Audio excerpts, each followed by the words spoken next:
Hablaremos hoy de un pirata, el pirata Frédéric Masson.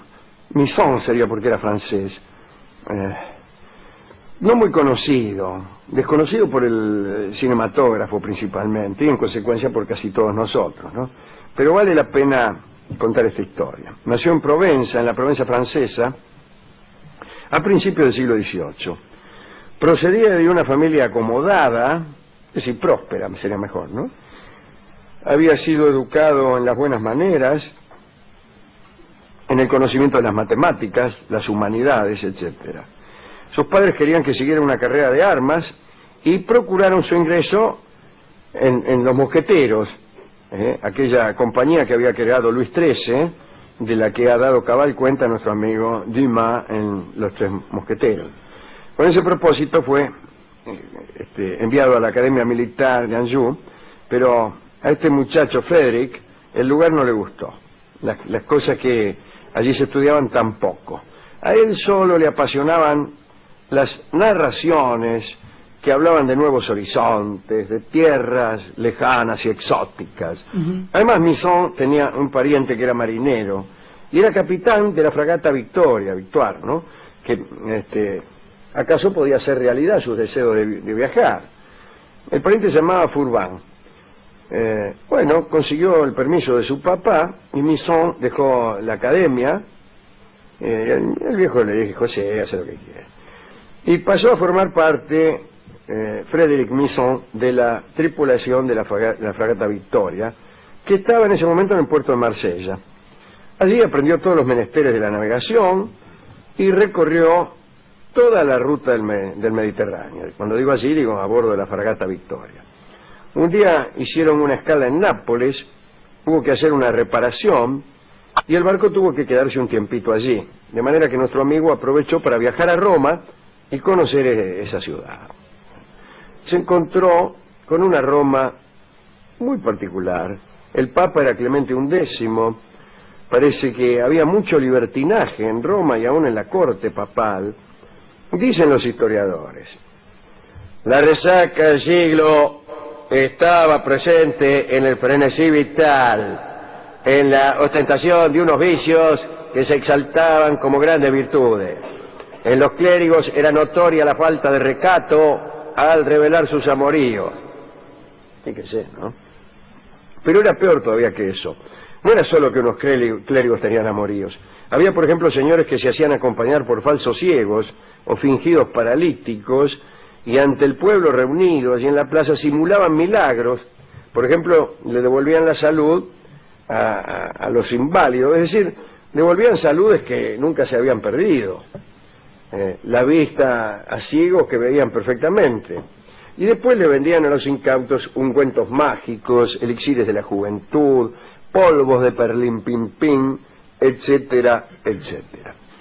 O si no, vendían reliquias, la reliquia de San José de Capistrano, que vos la tocabas con la mano y te curabas de aquello que tuvieres. Y eso es lo que se encontró Masson en Roma. Para colmo se comentaba mucho, algo que acababa de ocurrir. El cura Nicolao de Plegatti se había casado con dos mujeres y después estas dos mujeres lo acompañaban en sus correrías que involucraban delitos, raptos, en fin. Después de unos días trabó amistad con un tipo medio raro, un fraile dominico que se llamaba Giovanni Caraccioli. Se hicieron amigos y no había milonga ni casorio donde no se entreverara, ¿no? Caraccioli era conocido en todas partes, lo juraban en todos los boliches. Y se convirtió en amigo inseparable de Masson, y gracias a él, a Masson no le quedó una cortesana por frecuentar, por decirlo elegantemente. Qué aburriento, ¿eh? Y Masson le propuso al fraile colgar los hábitos y marchar con él a Nápoles, donde esperaba el barco, la Victoria, ¿no? Y Caraccioli aceptó. Se fueron a Nápoles y el ex fraile empezó a llenarle la cabeza a Masson con un discurso en el que se extendía sobre las injusticias del mundo, las desigualdades de los seres, la esterilidad de la religión incapaz de aplicar justicia. Eran ideas muy del siglo de las luces, mucho Voltaire, mucho Rousseau. Los cito juntos y Voltaire se estará dando vuelta en su tumba porque odiaba a Rousseau.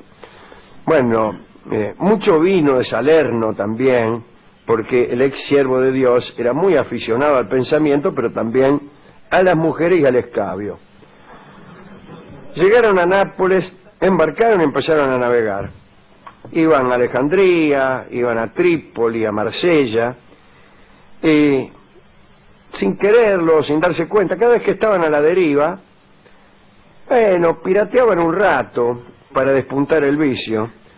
Furban, el capitán de la nave, y el tío, ¿no?, pariente de Frederick, un día dejó la nave, se retiró y se la cedió a Misson. Y Misson quedó dueño del barco. Y entonces se le ocurrió ir al Canal de la Mancha para hostigar a los ingleses. Gente con un cierto espíritu de justicia, una especie de bueno, qué sé yo. Se encontraron con los ingleses, encontraron una corbeta llamada Mayflower, como aquella famosa que llegó a América. Bueno, la hundieron. Misson se puso muy contento, se llenó de entusiasmo patriótico, era francés, ¿no? Y cruzó el océano para ir a la Martinica, con el propósito de hundir todo barco inglés que encontrara por ahí. Bueno, todo el Atlántico por delante, imagínense, las charlas entre Misson y Caraccioli eran muy extensas. Sí, qué apuro te entiendo. Y se les ocurrió inventar, diseñar una utopía, una sociedad perfecta. Y el entusiasmo fue creciendo, se convirtieron en utopistas profesionales. Defendieron sus ideas entre la tripulación, cada tanto interrumpían la conversación para hundir algún barquito inglés. Bueno, un día Misson los reunió a todos en cubierta y en un solemne acto decidió quemar la bandera pirata que tenían y la cambió por una bandera blanca que llevaba escrita la palabra libertad. La república pirático-idealista que soñaban, una de las tantas que se soñaron, tenía ya su casa, que era una casa a flote. Y bajo la capitanía de Misson prosiguieron por las Antillas, dedicados al robo, pero con el mayor respeto por las vidas humanas. No mataban, solo afanaban, ¿no? Bueno. Mucha navegación, Centroamérica, Cartagena de Indias. Un día se cansaron y se fueron para el África. Llegaron a la costa, parecía ser la de Guinea, se toparon con un velero irlandés y lo abordaron. Y resultó ser que aquel velero llevaba, yo creo que era holandés, no puede ser irlandés, que se llamaba Neustadt, llevaba un cargamento de esclavos negros con destino a Curazao. Y los hombres de Misson liberaron a los esclavos, les prometieron desembarcarlos en la tierra en la que habían sido raptados. Entonces llegaron a Angola y Misson pudo cumplir con lo prometido. Pero los esclavos liberados no querían bajarse en Angola, querían seguir con los blancos, con esos blancos humanitarios que habían conocido, porque no querían caer en manos de otros blancos o de alguna tribu rival que los esclavizara nuevamente. Así que querían quedarse, pero a pesar de las súplicas, Misson desembarcó a los africanos, de quienes, como es obvio, nada más se supo. Decidieron navegar al punto más austral del continente africano, al Cabo de Buena Esperanza. Querían pasar al Océano Índico y allí, en alguna isla perdida, fundar aquel país de la igualdad con el que soñaba. Eligieron una isla, no debe estar bien escrito aquí, yo me sospecho, una isla cercana a Madagascar, al sur de Madagascar. Madagascar, aquella isla que está separada del África en el Océano Índico, a la derecha del África, en el sur del África, por un canal que es el canal de Mozambique. Bueno, ahí estaba esa isla, la que llamaremos Johanna. Allí desembarcaron, los recibieron los lugareños en forma cordial, una cabaña, caza, pesca, árboles frutales. Era el lugar ideal para poner las bases de la utopía. La amistad con los nativos era completa.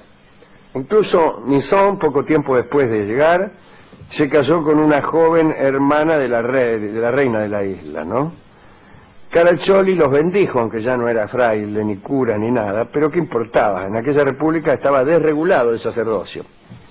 Después el ex fraile se unió con otra indígena, también emparentada con la casa real de aquel lugar. Todo iba a fenómeno, pero vio cómo son las cosas, ¿no? Aparecieron los habitantes de una isla vecina, la isla de Mojila, que odiaban a los de esta isla, la invadieron y Misson y sus hombres tuvieron que volver a las armas. Después Caraccioli quiso hacer las paces y le mandó a los de Mojila, a todos los que habían tomado prisioneros, y un mensaje de paz para el rey, pero el rey de Mojila, que estaba envenenado por la derrota, mató al mensajero. Entonces la gente de la isla de Johanna le pidió a los blancos un buen escarmiento. Misón decidió atacar Mojila con su barco, sembró la muerte por todas partes, hizo desastres. El rey de Mojila pidió una tregua, invitó a Misón y a sus hombres a un banquete para acordar la paz, pero aquel banquete fue como el banquete de Teodorico y Odoacro, esto era, ¿no? Aquel banquete en que los esbirros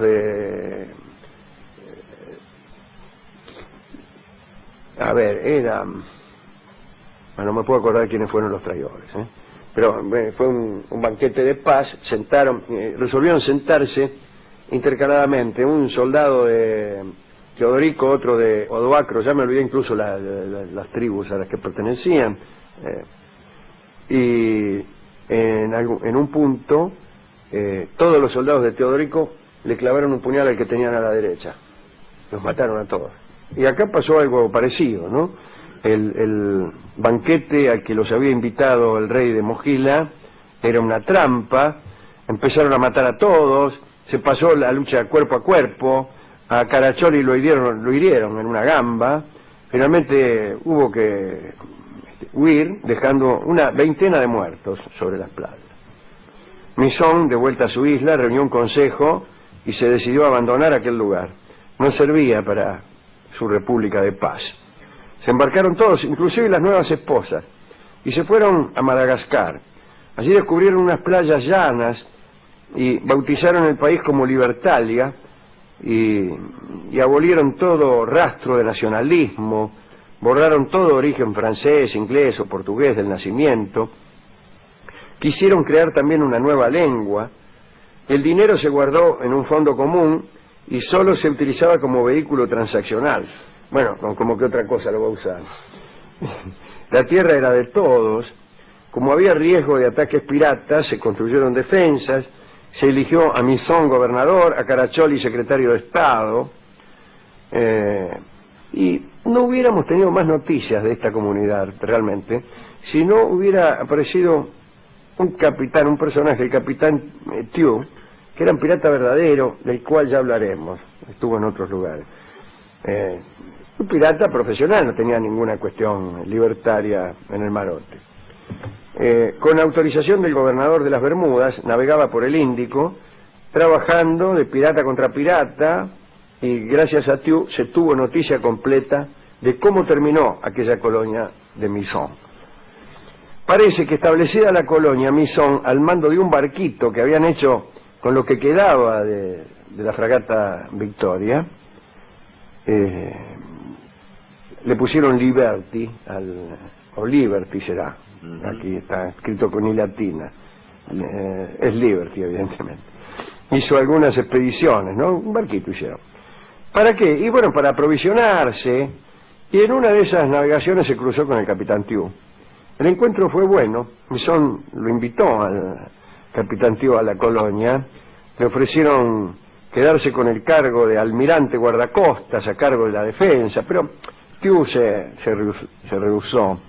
Los encuentros se sucedieron, cada tanto, entre viaje y viaje, Thieu pasaba por allí.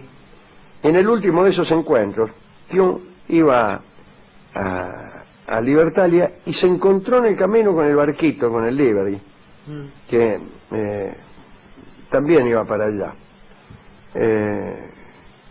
Y cuando llegaron, ambas naves, observaron con horror la ausencia de todo signo de vida en las playas. Las chozas quemadas, las cosechas arrasadas, el suelo ocupado por el cadáver de todos los amigos, incluso la esposa de Misón, ¿no? Y Caraccioli, el fraile Caraccioli también estaba muerto. Cuando vio eso Misón, imagínese, ¿no? El sueño de su vida destruido, resolvió alejarse de allí para siempre. Y cuenta el capitán Thieu que él vio al barquito. ¿Y quién fue quien aniquiló? Y no sabía, no sabía. Thieu también se fue. con su barco. Y lo siguió un rato, lo siguió algunos días, ¿no?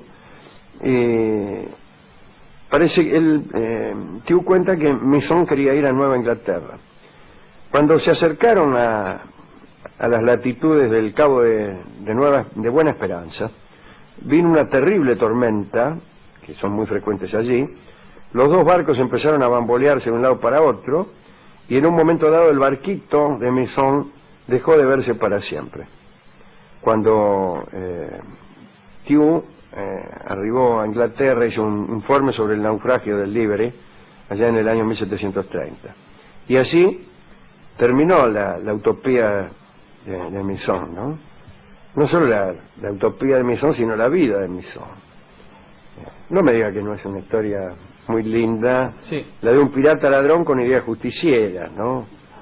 Pero contiene también una alegoría involuntaria, nuestro propio relato. Mientras referimos los hechos, nos damos cuenta de que también es una alegoría de los intentos pacifistas que se han hecho, que chocan siempre con la imposibilidad del no conflicto, ¿no?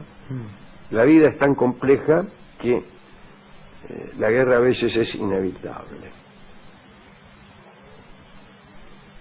Pero, bueno, la fatalidad u otros hombres que no están dispuestos al asunto impiden la utopía, pero aquí viene esto. También el utopista tiende a considerar como enemigos a todos aquellos que no comparten esa utopía. Cada ciudadano que se niega a marchar en la dirección prevista por el utopista, disculpen la involuntaria rima, debe ser aniquilado. Quiere decir que una utopía no es una buena garantía de paz, por el contrario, es una garantía de permanente conflicto. Entonces me dirá usted, ¿qué tiene de bueno la utopía? Lo que tiene de bueno es que es intensa, y que es una fuerza que aglutina y que puede unir a un pueblo que por ahí está hecho trizas o desperdigado.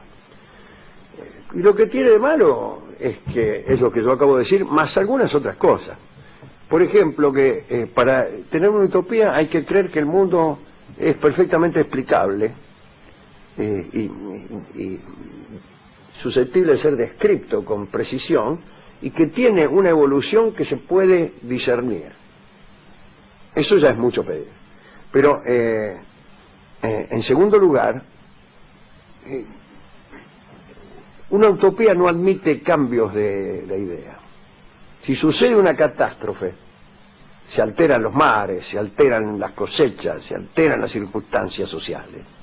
La utopía sigue en pie lo mismo. Y eso tiene algo de patológico. Pero algún día hablaremos de utopía, y algún día escucharemos, quizá dentro de un momento, el tango con el que habíamos pensado ilustrar esta charla, a la que ilustraremos como demostración de que el no conflicto es casi inevitable, con este noticiero.